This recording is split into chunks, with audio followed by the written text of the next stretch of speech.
ఢిల్లీ, ముంబై, శివమొగ్గ విమానాశ్రయాల్లో పరిస్థితులు కంట్రోల్లోకి వస్తున్నాయి.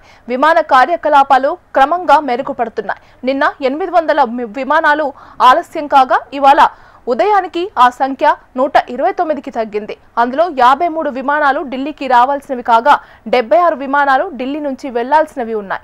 ఢిల్లీ ఇందిరాగాంధీ విమానాశ్రయంలో ఏటీసీ సమస్య పరిష్కారమైందని ఢిల్లీ విమానాశ్రయ అథారిటీ ప్రకటించింది.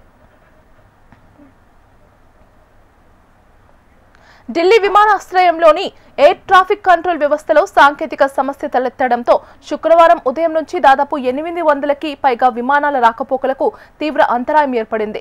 వేలాది మంది ప్రయాణికులు ఐజీఐలో చిక్కుకుపోగా ముంబై, బెంగళూరు సహా ఉత్తర భారత్లోని లక్నో, జైపూర్, చండీగఢ్, అమృత్సర్ సహా అనేక విమానాశ్రయాలు సైతం ప్రభావితమయ్యాయి. ఢిల్లీ విమానాశ్రయ రన్వేపై పార్కింగ్ ప్రదేశం లేని కారణంగా శుక్రవారం సాయంత్రం బయలుదేరాల్సిన పలు విమానాలను ఎయిర్లైన్స్ సంస్థలు రద్దు చేశాయి. ఏటీసీకి విమానాల రాకపోకల స్కెడ్యూల్ ని తయారు చేసే ఆటో ట్రాక్ సిస్టమ్ కు ఏఎంఎస్ డేటాను అందజేస్తూ ఉంటుంది. అయితే ఈ సిస్టమ్ పనిచేయకపోవడంతో ఏటీసీకి విమాన స్కెడ్యూల్స్ ఆటోమేటిక్ గా అందట్లేదని అధికారిక వర్గాలు తెలిపాయి. తాజాగా ఈ సమస్య పరిష్కారం కావడంతో విమానాలు యథావిధిగా నడుస్తున్నాయి.